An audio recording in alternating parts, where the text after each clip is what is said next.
आजी मस्तपैकी तेलावरच्या पुरणपोळ्या करत होत्या।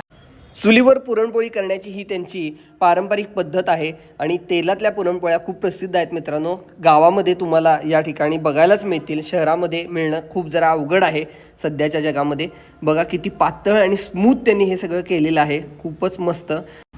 आता तयार झालेली आहे मस्तपैकी मोठीच्या मोठी पुरणपोळी। आता ती लाटण्याच्या साहाय्यानं उचलली जाणार आणि उलट्या तव्यावर चुलीवर घातली जाणार। बघा उलटा तवा ठेवलेला आहे चुलीवर आणि आता ही गेलेली आहे पुरणपोळी। आता एक स्टम्म अशी फुगणार आणि खाण्यासाठी रेडी होणार।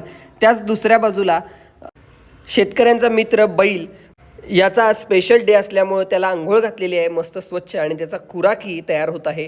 ही अंडी त्याला दिली जातात, वर्षातून एकदा हा सगळा खुराक त्यांना दिला जातो।